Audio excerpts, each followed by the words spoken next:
Assalamualaikum warahmatullahi wabarakatuh. Dan semangat pagi teman semua. Jumpa lagi dengan saya Amr Hafsan di channel ini. Ya, jadi pada kesempatan kali ini kembali saya melanjutkan pembahasan tentang soal-soal tes substansi PPG Perjabatan tahun ini ya. Nah, di sini kembali saya melanjutkan. Jadi ini merupakan video ke-29. Saya akan membahas soal-soal yang berkaitan dengan literasi ya. Baik, kita langsung saja ya masuk ke pembahasan soal-soalnya.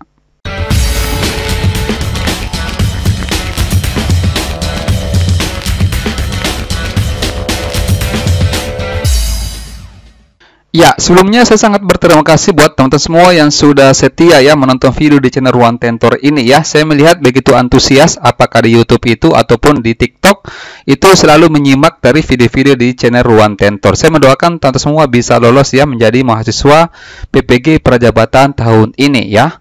Oke, kita lanjut untuk soal kita mulai ya di sini. Nah, diperhatikan. Oke. Nah, di sini ada bacalah teks berikut dengan saksama untuk menjawab soal nomor 1 dengan 2. Jadi ada teks yang disediakan untuk nomor 1 dengan nomor 2. Coba kita perhatikan dulu bacaannya ya. Nah, di sini ada topik lingkungan alam ya. Iklim berarti keadaan cuaca yang terjadi di suatu tempat atau daerah dalam waktu yang lama ya. Coba saya gunakan pointer dulu. Nah, terkadang iklim juga berarti ciri kecuacaan suatu tempat atau daerah dan bukan cuaca rata-rata. Oleh karena itu, tidak mungkin kita mengatakan iklim hari ini, iklim besok pagi, iklim minggu depan, dan seterusnya. Tetapi, kita dapat mengatakan iklim zaman dahulu, iklim selama ini, iklim di waktu mendatang, ya. Nah, kemudian, jadi iklim berkaitan dengan periode waktu panjang tidak tentu. Ciri kecuacaan suatu tempat ditetapkan berdasarkan kriteria keseringan atau probabilitas nilai-nilai satu atau lebih unsur iklim ditetapkan. Misalkan hujan, suhu dan hujan, suhu dan angin dan hujan dan penguapan ya. Coba kita lihat dulu apa sih sebenarnya yang ditanyakan ini, teman-teman. Apa yang ditanyakan di nomor 1 ya. Oke, karena ini teksnya agak panjang ya. Bagus kalau misalkan kita ketemu soal literasi seperti ini, kita bisa langsung melihat apa yang ditanyakan ya. Oke, nah sekarang coba diperhatikan di sini. Berdasarkan teks tersebut ya, tentukan pernyataan-pernyataan berikut yang termasuk fakta atau opini dengan memberi tanda centang pada kolom jawaban ya. Jadi sebenarnya untuk soal nomor 1 ini meskipun sebenarnya kita tidak melihat isi teks ya, teman-teman. Kalau seandainya teksnya di atas tidak ada, kita tidak baca, kita langsung melihat nomor 1 ini, bisa juga sebenarnya kita kerja ya. Karena yang ditanyakan di sini kan kita cuma tentukan yang mana fakta, yang mana opini. Ya, yang penting teman-teman tahu apa perbedaan fakta dengan opini ya, seperti itu. Nah, kalau kita mereview apa sih sebenarnya fakta itu? Jadi fakta itu adalah pernyataan yang berupa kenyataan. Jadi dia berupa kalimat yang berupa kenyataan, sudah terjadi dan sudah terbukti kebenarannya ya. Jadi ini biasanya berbentuk objektif ya, bersifat objektif. Ya, artinya bukan dilihat orang yang berbicara tapi yang dibicarakan, seperti itu. Nah, kalau opini itu lawannya dari fakta. Kalau opini itu biasanya masih bersifat subjektif ya, tergantung siapa yang berbicara, seperti itu. Artinya dia belum pasti kebenarannya. Jadi kalau fakta itu sudah dia sudah terbukti kebenarannya, kalau opini belum pasti kebenarannya ya. Nah, sekarang coba kita lihat ini yang pernyataan pertama. Aspek waktu, skala, wilayah dan jenis yang digunakan untuk mengenali iklim. Ini termasuk fakta ya. Oke. Kemudian bisa saja terjadi iklim di setiap daerah di dunia itu suatu saat akan sama. Ini ada kata bisa saja. Ini biasanya persepsi manusia ya. Jadi ini termasuk opini. Kemudian yang berikut, yang ke-C. Perbedaan iklim terjadi karena bumi berbentuk bulat sehingga sinar matahari tidak dapat diterima serba sama oleh setiap permukaan bumi. Ini termasuk kalimat fakta. Kemudian iklim mikro adalah iklim dalam skala kecil, dalam ukuran panjang orde meter dan ukuran waktu menit. Ini juga termasuk fakta ya. Kemudian ini iklim meso adalah iklim dalam ukuran panjang orde kilometer dan ukuran waktu dalam orde jam atau lebih. Ini juga termasuk fakta. Jadi yang opini cuma pernyataan kedua ya. Nah, coba dilihat apa pertanyaan dari nomor 2. Nah, ini dilihat dari sisi kebahasaan. Dilihat dari sisi kebahasaan, terdapat beberapa kalimat tidak efektif dalam teks tersebut. Nah, tentukan apakah kalimat-kalimat berikut efektif atau tidak efektif dengan memberi tanda centang pada kolom jawaban yang tersedia. Jadi kita cek di sini yang mana efektif dengan tidak efektif. Sama dengan sebelumnya, kalau kita mau bedakan fakta dengan opini, ini kita juga harus bedakan apa ciri-ciri dari suatu kalimat dikatakan efektif dengan tidak efektif. Ya, coba kita lihat untuk yang pernyataan yang pertama. Dari aspek sekalian dipelajari. Dari aspek sekalian dipelajari, iklim dibedakan dalam iklim mikro, iklim meso, dan iklim ruangan. Ya, ini termasuk kalimat pernyataan yang tidak efektif. Ya, oke, saya perlihatkan dulu ya teman-teman. Oke, ini sudah jelas ya. Jadi ini termasuk kalimat tidak efektif.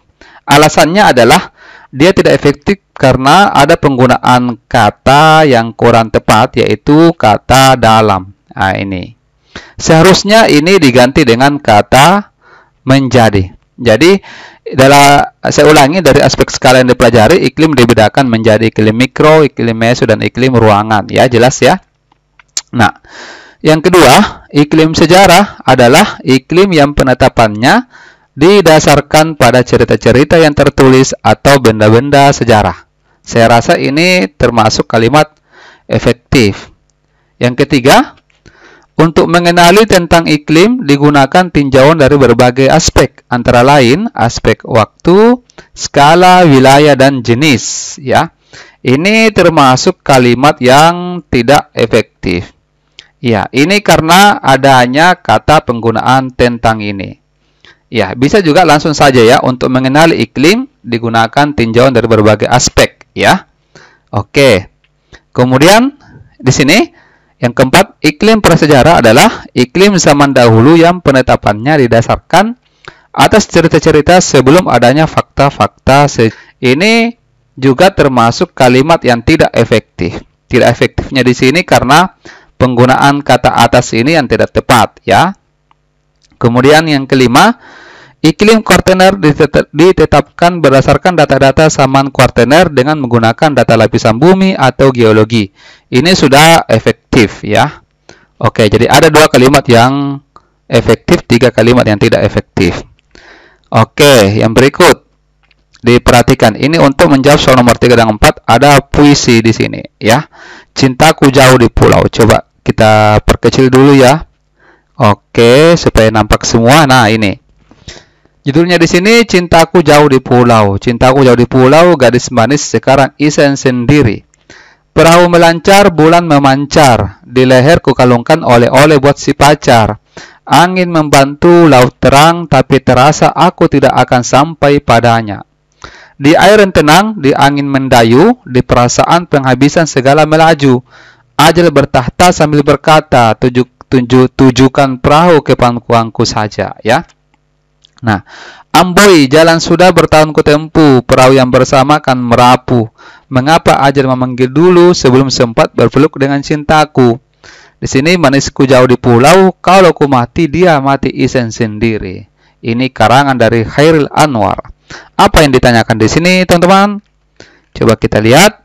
Nah, berilah tanda centang pada makna yang tersirat dalam puisi tersebut. Jawaban yang benar bisa lebih dari 1. Kalau begitu bisa kita panggil dulu kembali yang puisi yang tadi. Nah, oke, di sini. Yang pertama di sini berilah tanda centang ya pada makna yang tersirat dalam puisi tersebut. Nah, yang pertama di sini seseorang yang dicintai berada di tempat yang jauh dari toko. Ini sesuai tidak ya dengan isi puisi? Nah, ini termasuk ya, ini kita centang. Kenapa? Karena adanya pernyataan di puisi yang mengatakan cintaku jauh di pulau ya. Artinya seseorang itu yang dicintai berada di tempat yang jauh dari toko. Yang berikut, suasana dan cuaca sangat mendukung tokoh untuk bertemu kekasihnya. Ya, ini ada tidak ya?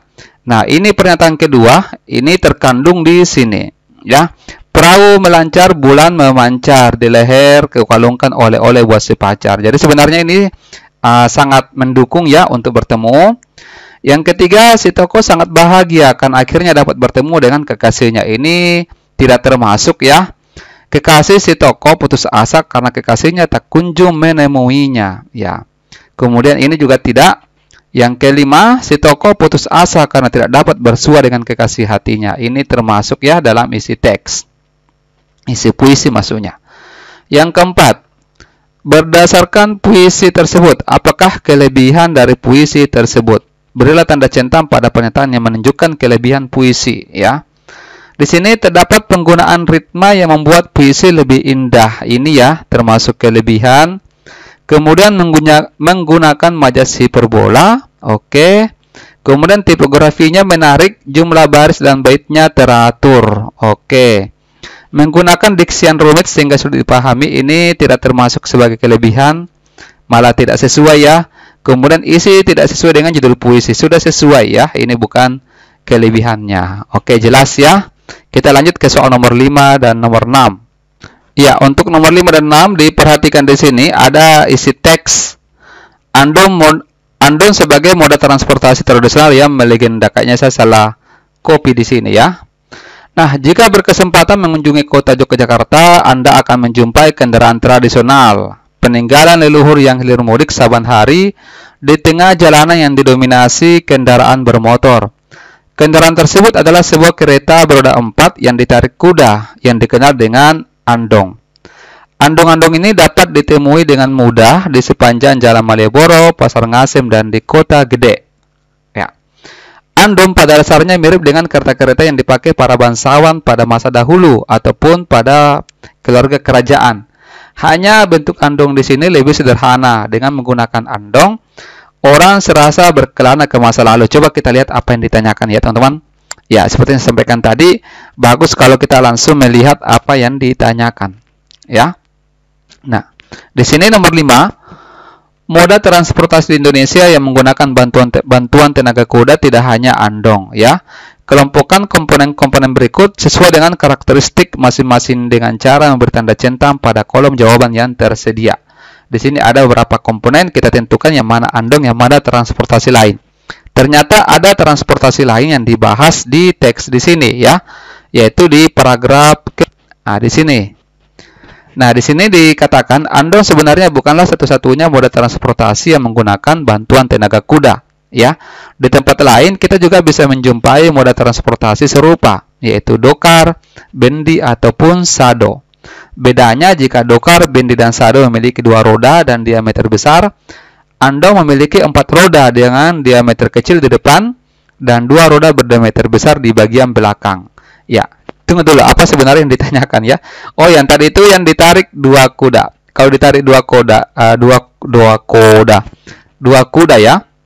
Nah, kalau andong itu menggunakan bantuan 2 kuda, berarti ini benar ya. Ini termasuk ya. Nah, sekarang kita cek untuk yang ketiga. Ya. Perbedaan lainnya di sini ya, ketersediaan tempat duduk untuk penumpang, ya. Andong biasanya bisa memuat sekitar 8 orang, sedangkan moda transportasi berbantuan kuda lainnya memuat 4-5 orang penumpang. Berarti ini di sini ya. Kemudian andong itu 8 orang ya di sini. Nah, kemudian kalau andong itu biasanya berpakaian khas Yogyakarta ya. Terus kalau kurir berpakaian bebas, transportasi lain ya. Oke, nomor 6, coba diperhatikan. Nah, andong tetap bertahan di tengah arus modernisasi dengan bertransformasi menjadi moda transportasi khusus untuk wisatawan. Berikan pendapatmu mengenai alasan andong tetap menarik dan bertahan di tengah arus modernisasi, ya. Oke, kira-kira apa yang alasan kita yang membuat andong ini tetap menarik, ya, dan bertahan di tengah arus modernisasi? Yang pertama, andong merupakan moda transportasi langka. Saya kira kita sepakat yang ini ya. Kemudian andong merupakan warisan leluhur yang bisa menghidupkan ikatan dan imajinasi tentang masa lalu yang memesona. Oke. Kemudian naik andong dapat mempercepat jarak tempuh. Ini bukan ya. Kemudian masyarakat modern menginginkan sesuatu yang berbeda dan unik. Oke. Kemudian Andon dapat mengangkut banyak penumpang. Ini tidak termasuk ya. Oke, teman-teman, saya kira untuk sementara sampai di sini dulu ya. Nanti kita lanjutkan lagi pembahasan ke video ke-30 nanti. Kita lihat video apa yang akan kita bahas. Nanti kita lanjutkan ya. Oke, saya kira sampai di sini. Terima kasih atas perhatiannya. Semoga teman-teman semua bisa lolos ya menjadi mahasiswa PPG Prajabatan tahun ini. Baik, saya akhiri. Wassalamualaikum warahmatullahi wabarakatuh. Dan semangat pagi.